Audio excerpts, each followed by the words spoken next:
almost 2,000 years ago, a group of people in feudal Japan found themselves pushed further and further away from the mainstream of society as they refused to give up their spiritual beliefs to the imposed conformity of the ruling class. The ruling power made it illegal for common people to carry or own the deadliest weapon of the time, a finely edged sword. So these people had to learn to defend themselves in different ways, to walk the path of their own chosen desire, and to blend in so as not to attract attention. They learned survival skills so unsurpassed that the name ninja became feared by all who heard it. But the primary concern, then as now, was to live and to let live in peace and harmony so that all mankind can reach their own levels of heightened enlightenment. This Black Belt Home Study course is designed to set you on the path. Nenpo will give you the power to overcome life's obstacles by coming out on top. And the skills you will learn in this series will give you the flexibility to roll with life's everyday punches, the courage to climb above life's obstacles. Only your own discipline and perseverance can carry you through to the finish. Your goal of receiving a black belt and all that it stands for. And view life from a different perspective from that uncluttered height.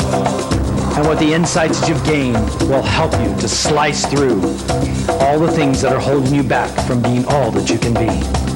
You may find that instead of being caught up in fights that don't concern you, you can just hang out and observe. Unless, of course, you need to take action, and then who knows? You may be so dazzling they don't even know what hit them. We will study from the traditional schools of Kumagakureru, Kotoru, Tagakureru, Gyokushinru, Gikanru, Gyokuru, Tagagi-Yoshinru, Shinden Fururu, Kuki Shinden Rus of Grandmaster Masaaki Hatsumi of the Bujinkan system. I am proud to present this Black Belt Home Study course. In this last tape of the 10-tape series of the American Bujinkan Dojo's Black Belt Home Study course, we're now about to learn the last techniques of the Shodan, or the level of first degree level black belt in our ninjutsu system. At the level of Shodan, you'll note that there are many things that you need to learn to do to be able to utilize each and every technique that you've learned so far to this point. It becomes a lot of fun once you've learned to master the basic techniques and aspects of rolling and falling and the kemi and balancing of your body, your mind, and your spirit. This request, we'll be looking at different things of how to utilize counters and reversals to the techniques that we've learned, how to use these techniques against not just one attacker, but maybe many attackers. You never know what life may have to offer. There's really no different in handling more attackers than just one attack, as you'll see.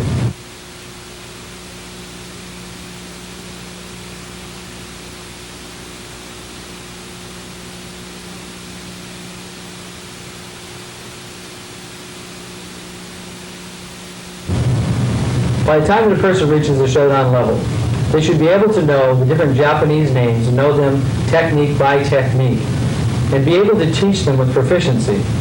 Because you're moving into a level of being able to be a teacher or a junior teacher in this art, that really depends on you as a person and your desire and ability to share this with other people. You'll be greater as a teacher level on a separate thing from that of the Shodan. At the very end of this tape, we'll teach you how that you can become American Bujinkan Dojo Black Belt if you have studied this just as a home study course. But now that I want you to progress on and pay attention to the different aspects of how you can move your body. At the level of Shodan, you need to be able to handle not just one attacker, maybe two, maybe three. But handling more than one attacker is just like handling more than one fist, punch, or kick. You only can deal with one piece at a time. But it does make your awareness have to be a little bit sharper, your sensitivity is a little bit greater, and also that you need to be inside your own body paying attention on the outside. It's a time for no thinking. It's a time just for being able to practice and do all the things that you have learned until this moment. Because that's what's going to save you. You do not have time to think about what movement that you're going to be doing. And any kind of real-life situation will probably all be over before you have any kind of thought about what you're going to do or what's going to happen. It needs to be totally natural with all of yourself, all of your body, utilizing everything that you know. So In a multiple attacker situation,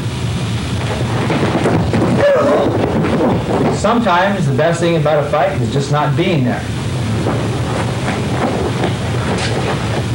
If they're coming, I would first want to take maybe one person and move them into the other person. Grab a hold of the second person and move, taking them down.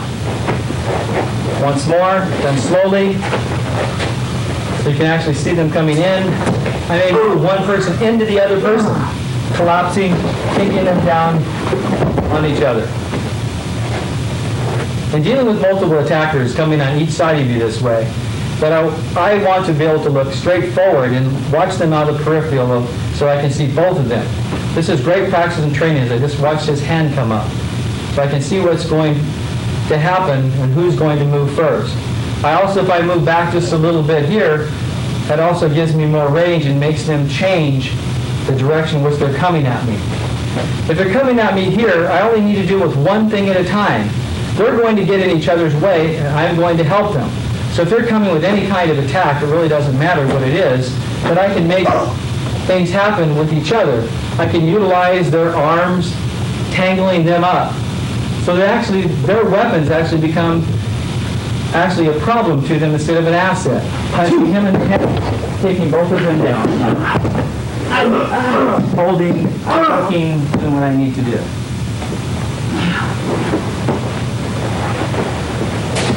If both of them are coming and attacking from the front on the same side, it's the same thing. They're both punching at the same time. I can catch both of these punches, taking them down on top of each other, finishing if necessary. I want to work on getting them in their own way. If they come here, I also can go floating down, taking control. This is if I don't want to hurt or injure them. Be reaching, grabbing, it doesn't matter what they're doing. If you get one, hit the other.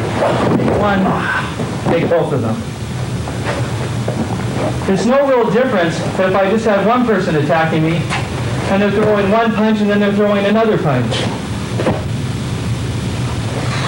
Now if the other person is coming, then run that in.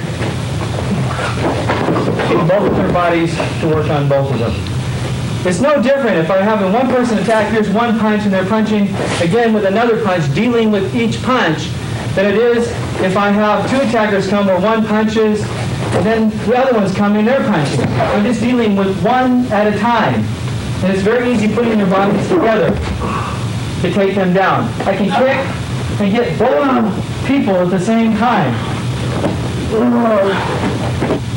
Maybe if I'm not aware that there's actually an attacker behind me that comes up and grabs, and these other people start punching and attacking, that I may need to move and turn so I can finish off all of them and then safely run and get away. If I may do this,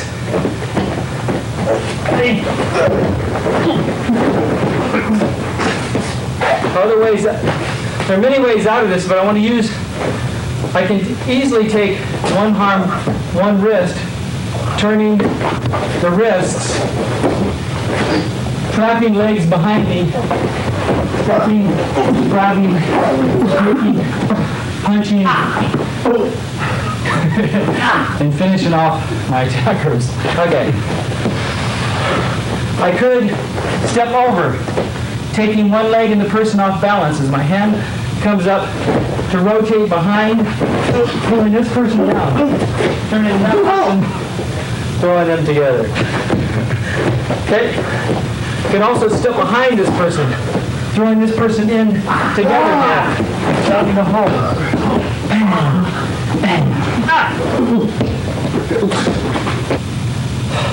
Of course, the game gets stepped up just a little bit when my attackers have knives, and especially if they have intent in harming me.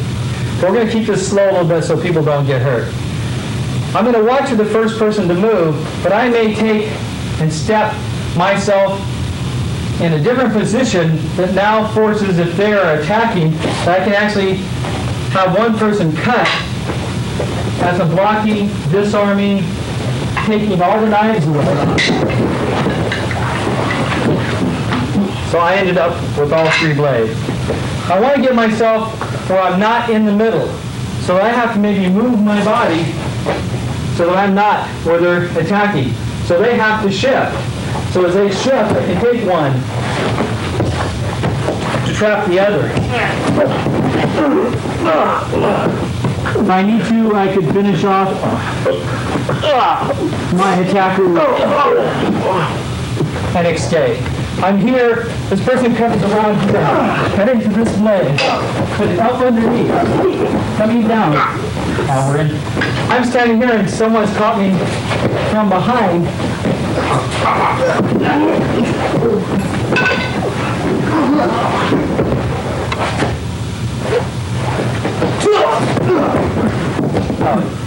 Okay, boom, nice come here.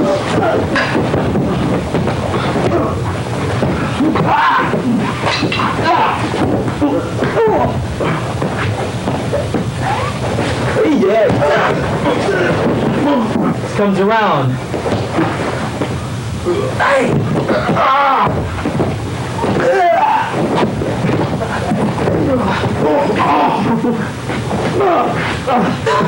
Okay, cut.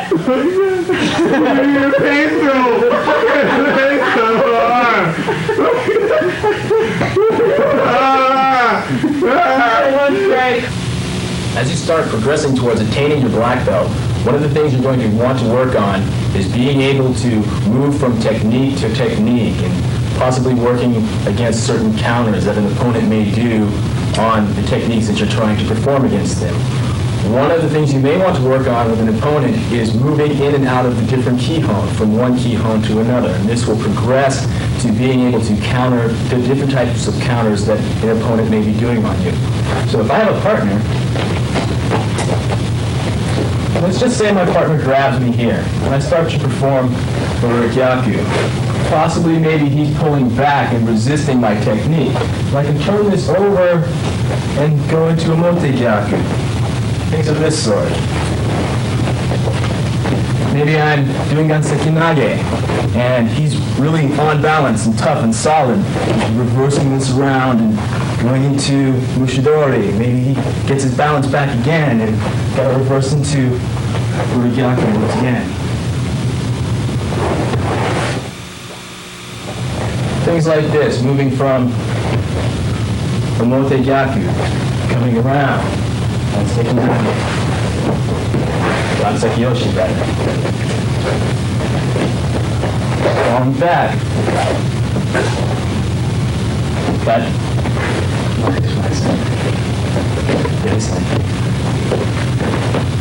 falling back. Maybe starting with Onokidaki. Switching into Mushidori. Switching around once again. Maybe starting off with Onokidaki here. Switching into Mushidori. Coming around. Otogyaku. Switching it over. Omotegyaku. Around the body. That's Sekinage.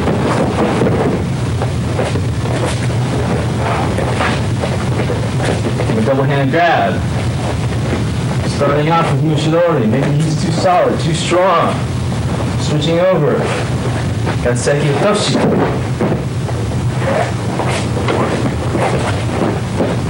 Single hand grab. Starting off with Motegyaku. He's too strong, he resists, he pulls back. Switching into Motegyaku. He recovers his balance maybe. Switching into Mushidori. Switching to the other side with Ganseki Nage. Starting his setup, but not doing the technique. Maybe coming around.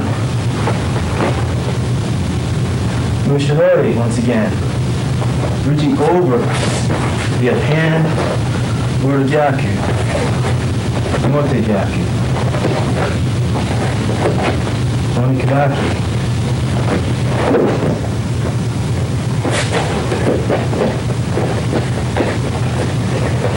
Working on a drill like this teaches you the different types of progressions that you can get from technique to technique. In higher levels, you want to actually have an opponent who's resisting or trying to counter your techniques. But at a basic level, just working, feeling out where you can go from which technique.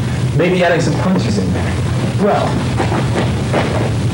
He comes in to punch, blocking, Mushidori, striking here as you come across with Ganseki Nage, switching into Mushidori once again, punching again, switching a hand over, strike as you do Rorigyaku.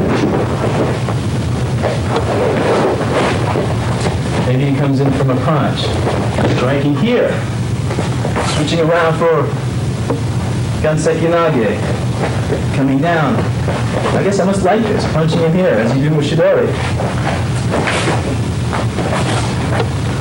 Rorigyaku.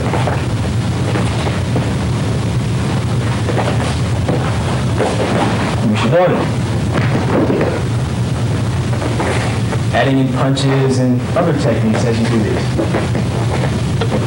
So you want to be able to move from technique to technique, just so you get an idea of what a real fight might be like, because none of these are going to be able to be executed cleanly. It's going to be really messy. So what you're going to want to do is do something like this and get a feel of what it's like to work in progressions of techniques. I'm sure that by now in your training, there have been many times when you've been grabbed or thrown that you're thinking, how am I going to get out of this technique? My body balance has been broke. I'm in this trapped in this position. How do I defend myself against some of these techniques? I'm going to give you a few ideas that you can begin to practice to be able to look at the concept and ideas about learning different ways out of or reversing particular moves that people do. One of the strongest is breaking the opponent's balance after they've started to break your balance. As he starts this technique, then all I'm doing is shifting and breaking his balance. Then I can go on to move into some other aspect, taking complete control of the situation. Once more, as this is going, I can just step with this. So it's taking the position of his hands, so it's not as effective. I can continue to move just with my own body, moving him back into a state easily off balancing him. This goes the same whether if a person for doing Mushidori and he takes and begins to move on me.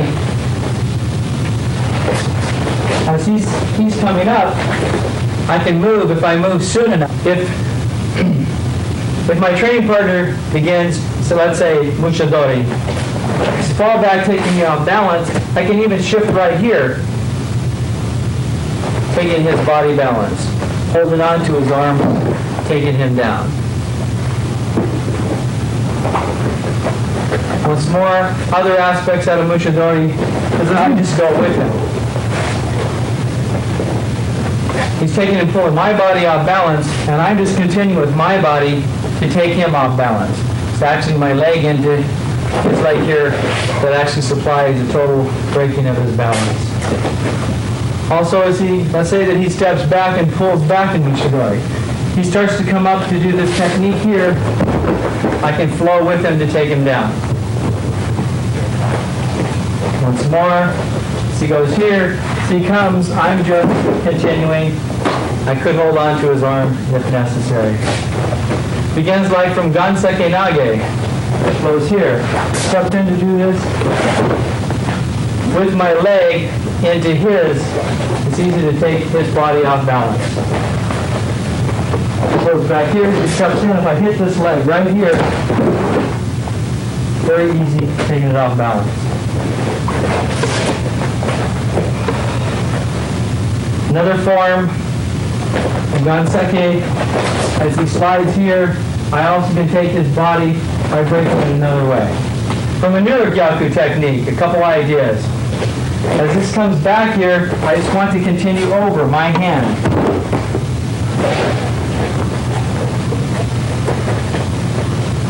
So I'm done slow. As it starts to turn, I just turn his hand. I can hold on to the thumb to a throw of my own. Once more slowly. As this turns, it's turning over. I can just turn over and move my body into his body.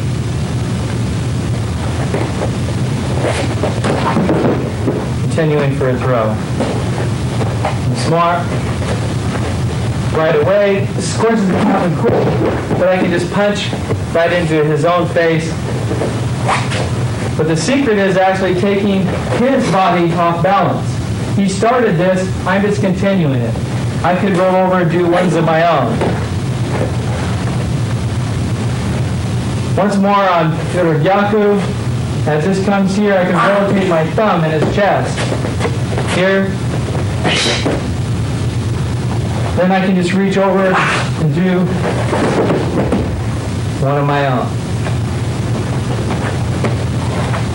It's neat. This attack starts to happen, and also just pull down, breaking the body balance. The point here is that you want to work on concepts of two things. One, of first escaping. The other is of breaking the body balance and combinations thereof. A drill that I created to be able to practice these concepts and ideas is a little off-balance game. You do this first not by escaping, but by playing the balance game of, when I first made me hold on, he falls back, taking me off balance. It's my turn now to do something to take him off balance. It can be anything at all. As such as stepping here, takes his balance, changes it. So it's his turn to take and off balance me, which maybe I would use my knee to off balance him. As he goes to counter this balance, here, I may go to counter this balance here. So in doing this very, very slowly, this is a feeling thing. This is capturing the feelings between the two people. So that maybe first I'm going to push out here. He's going to turn as if he's going to throw me. I can take and just move my knee in to shift his body down. It's his turn now to figure out some way to kind of take me off balance. He's going to shift back to take my leg off balance. And doing that, though, I'll reach across the back of his knee and pull, taking him down and off balance. Doing this again very slowly. I'm going to slide my leg in here, maybe taking him off balance. He pulls me down off balance, having his knee inside here. I can take and just shift my knee straight, pulling his thing, his gi back. Makes it difficult for him. Falls down, taking me down. But my off balance is going to create some kind of ending piece.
As you can see, this is done in a freestyle, free-form motion of learning to play and to work with your partner.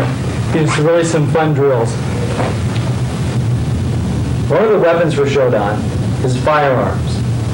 Primarily what I want people to do is become familiar with firearms. I want you to become familiar with styles of shooting, just so that you know how to use your body in a natural way in case you ever choose to use a firearm. I also want you to be aware of firearms because they're pretty prevalent in today's society. Basically, what I show you is a couple approaches for disarming firearms. I do not suggest that just because you've trained a little while in any kind of martial art that you should feel confident enough to be able to try to take a gun away.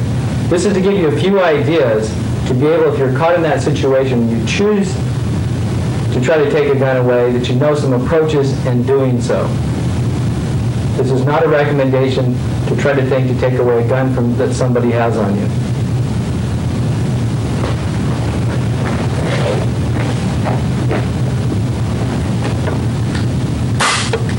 Always check to make sure that, always make sure to check that there are no bullets in any gun at all before you use them in any kind of situation.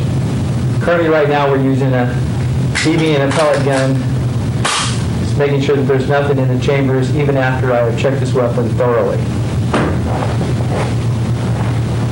Couple approaches. If a person has a gun in front of you, it will all really depend on their intent.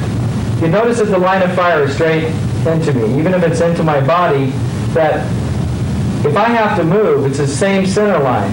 That I don't want to move this way because it keeps this half of my body in the line of fire the whole time. But if I take and I turn this to the side, then I'm moving the mass out of my body out of the way. So if I even get hit, it'll be a clip instead of going through parts of my body by just moving to the side this way.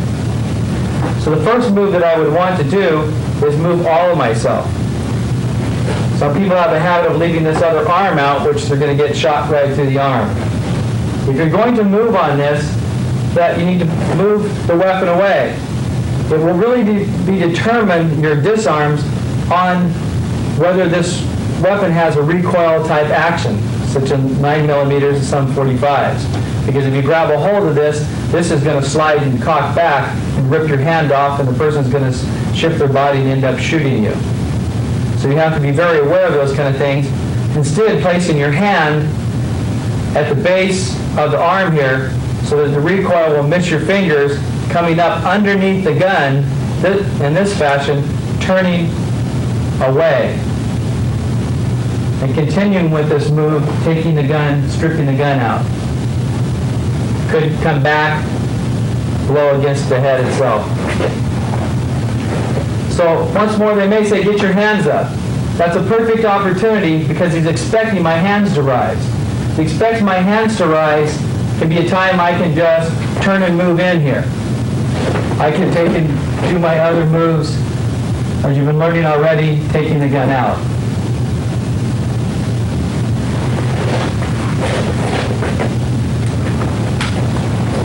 The gun in the back is the same similar situation. Again, I just need to turn my body. Now this will really make a difference if it's in the middle of my back or if it's at one side or the other side. If it's on the side of my body, I would have to turn the opposite way because I wouldn't want to turn this way because I'm turning the whole mass of my body to where this projectile is going to go through it. So if we move it to this side to show you that I want to wait maybe till I feel this little push. The person says push, I want to go with the push. I can turn back around, taking down on this arm, and then finish off my attacker. Once more, I would just turn.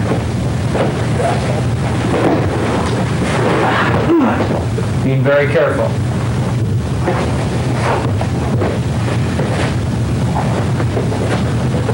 Once more, as I feel this push,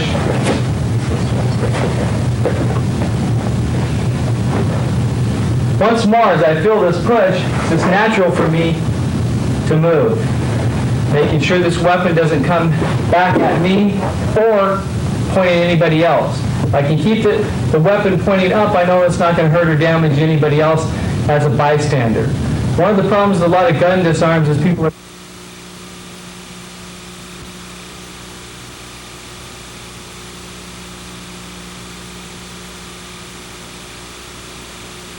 that if I'm going to be using this weapon, I use it the same way as I would take and I would reach out and point, or reach out and do a ski. It's the same thing that I would do with a gun. Even when you're treating a gun that is not loaded, you want to treat it and act as if it is loaded at all times. Ultimate safety, because accidents can and do occur too often. The basic ideas of learning about a gun at its Shodan or beginning Shodan level is to create familiarity with the weapon. This is a projectile. It projects things out of it at a very fast pace and does major damage. They're utilized all over the world. It's very, very important to at least know and understand how they work in case you're in a situation where one is used against you. Basic ideas of shooting is that I want to be able to come straight, just natural, just as if I'm going to be naturally using my taijutsu. Just aiming the same way as if I'm going to naturally be just pointing my finger at a target. Showing my finger on the gun, it's the same way. I'm just pointing. Whatever I point at, that's where the bullet's going to go at. You can learn to be very, very, very accurate in just at a natural shooting, natural position. Shooting at all different levels, different targets, naturally moving, naturally shooting. So if you're here, very easy, same as an ichimonji.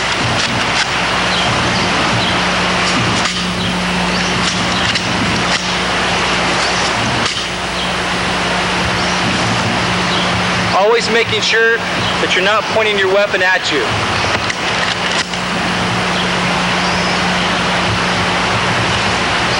Same as if you're in an upper position, learning to be able to shoot naturally from any posture. You're here, naturally being able to move. No matter what your position,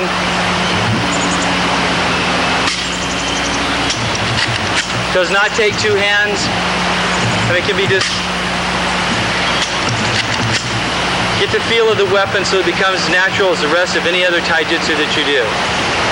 So that even if you're, same thing with your rolling skills, you have to make sure that your weapon's pointed away from yourself and is not shooting or attacking anyone else. So that as I move to the ground, I'm still watching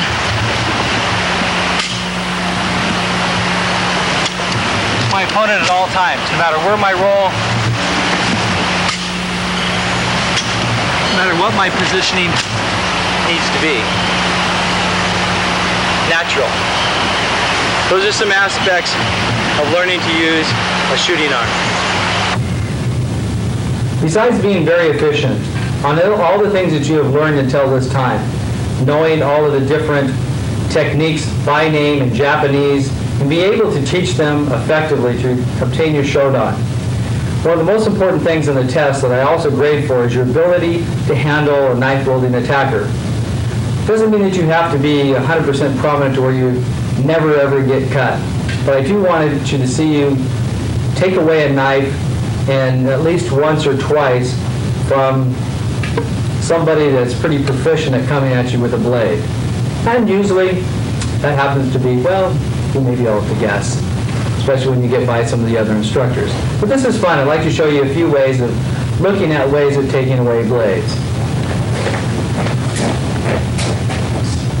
Notice as the knife comes at me, that basically is coming right into my midsection. But there's actually, it would like split me in half in a sense. I really only have to move half of me, not all of me. Some people's tendency is that they have to move all their body, which allows the other person to slash across. So on a knife attack, as this knife comes in, notice it's coming in right into my center. Primarily, usually when most people make cuts, it's into the center themselves. I really only need to move half of me instead of all of me. What I mean by that, here comes the attack is coming in. I only have to move one half. I either have to move this half or I have to move this half out of the way. The tendency for most people is to move all of themselves, which allows this other person to cut back through the body. One of the things in moving my body into this position, it puts myself between the weapon and my attacker, which allows me many different aspects, those of being able to disarm the blade, being able to attack the person that's attacking me, to effectively take them to the ground and still have the weapon itself without getting cut. The beginning drill to practice first is just having your hands up and just turning. Having the person practice coming straight to the middle. And yes, they may get pretty close. That's okay. This is just a beginning concept, a beginning idea. I can learn to put my hand right on top of their hand. A couple of the very first things that you want to look at, if at all possible, when an attacker is coming with a knife, is to find out how long the blade is. This is going to tell you some of the lengths of his ability to reach. Even though you're going to want to move inside that, it's a good idea to look and notice how long the blade is. You also want to notice if it has one edge or it has two edges. Some blades have a double edge, the edge on the bottom and an edge on the top. This will make a difference in your disarming. You also want to notice if the blade is down or if the blade has been turned up. There are many, many types of disarms. It is possible to grab a hold of this blade and take it and twist it out. A blade primarily cuts with a back and forth motion versus a straight, flat motion. This is a very, very dangerous way to disarm. That may be your only option in the middle of a fight. I'm not suggesting that you take it, but I just want you to be aware of it. In case you find your hand on a blade, do not move it. If their flow moves, you need to go with it, and you will not get cut, even if it's a razor-sharp blade. This is very, very difficult, but it still may save your life. I tell you about this because this is a tendency for a lot of beginners to do. If it only has a single edge, it's very easy taking the blade out. By having your hand on top, you can't put your fingers right on the edge of the blade so that you're not on the blade itself, but on the edge of the blade so it can twist out of the hand. You can also, by rotating the person's hand over, you can cause pressure on the wrist as a double action. One goes down and the other goes up. Turning over, releasing. This hand can come in here against the flat of the blade, even if it's a double edge, against the flat of the blade, and push until it comes out into the hand. Once more, it's just here, the flat of the blade. If necessary, you could cut, or you could use the back of the blade for grappling techniques. Also, you could take and get just the finger itself peeling back, using the side of the blade itself on the finger to take control of your opponent. Coming down also takes the blade out very, very safely. Shown from actual attacks, that is, this comes placing one hand on top. The other hand can come right underneath, turning, twisting, taking the blade out.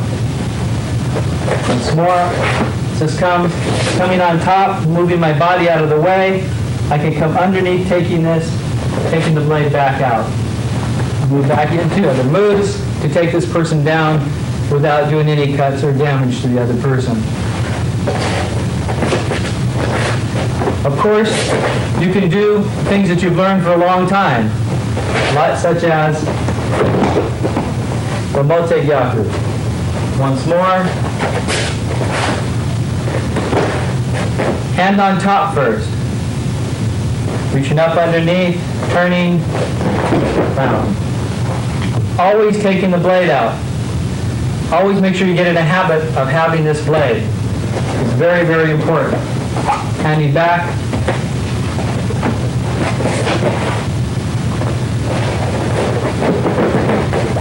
Taking the wrist down to take the blade out.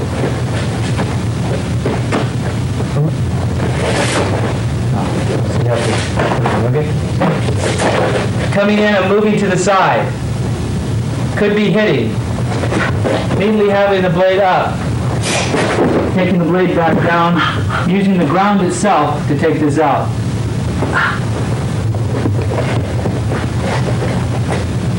Once more, with my body, going back, coming down, close up of hand release. Okay. The attack comes into my body. I'm moving out of the way. I'm having my hand in this position so as this attack comes, if he wants to change, I'm sliding along his arm. I can effect here, taking up, coming down through this, straight down to the ground. See, in the close up, I use the weight of my body on his hand to make sure that I get a disarm. Some other ideas is moving my body off at another angle. Once more, coming in here, moving my body away, taking the blade out. Catching here, turning it back, taking down, blade coming out.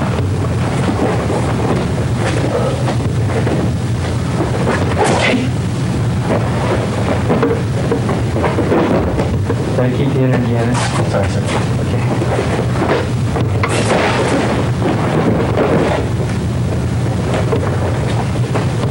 The sloshing type cut, this is not where I want to be.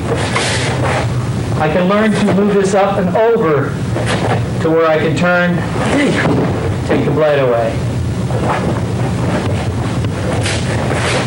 I can take and move this down to the other position to take the blade away.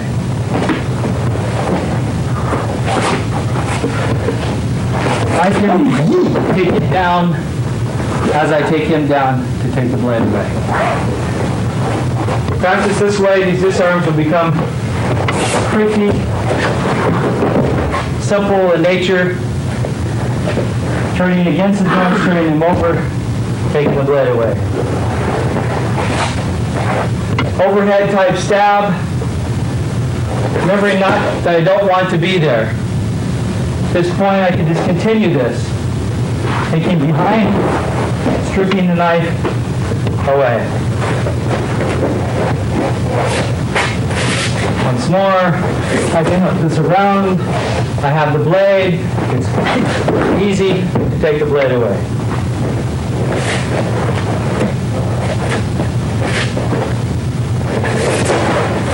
Here.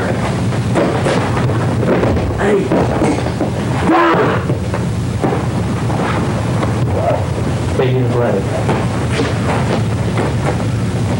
Maybe a cut from across, slashing across my body this way. We just did that. Slash the other way. Yeah. Slash this way across my body. Again, it's moving here. Oh, missed that one. Sweaty. Come from the other side. Holding on tight.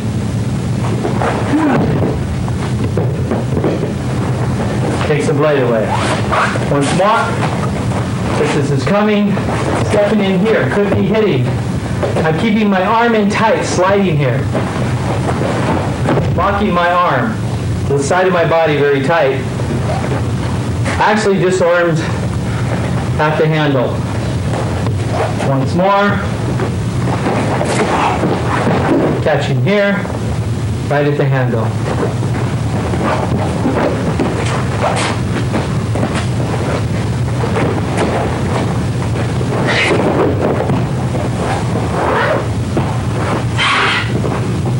Taking the blade away.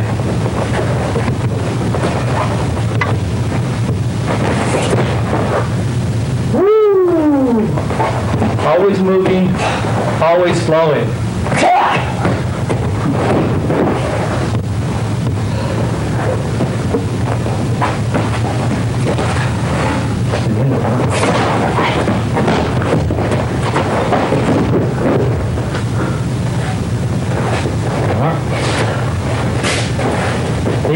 There are endless variations and possibilities of these things.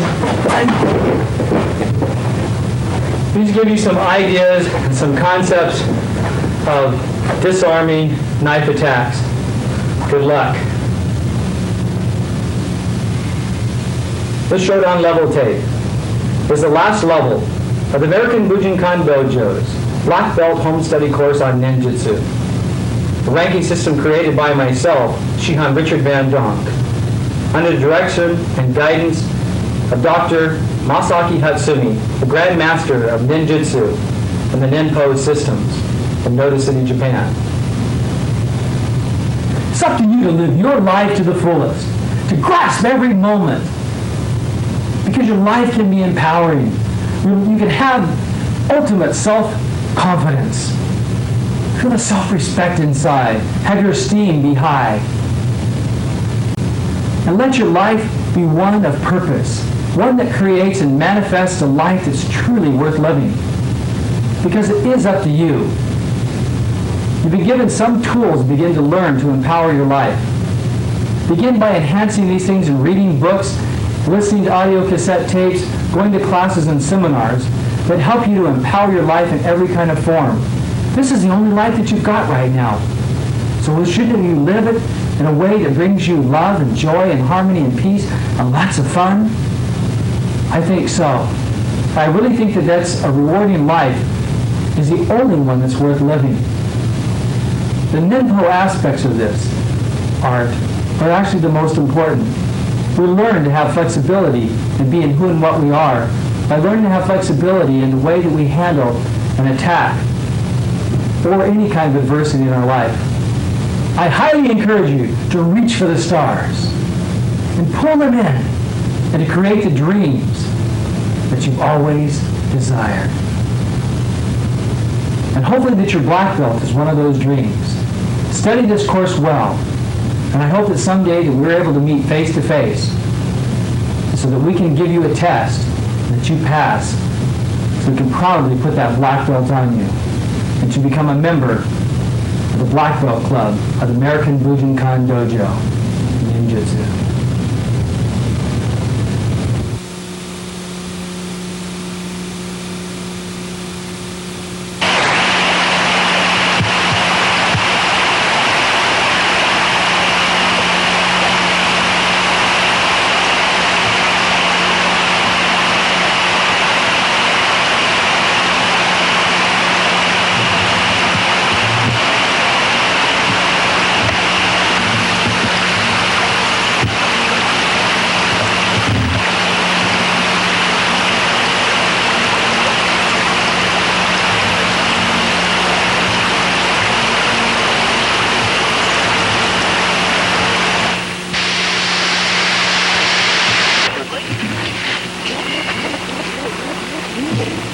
Hear that?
Would like to try?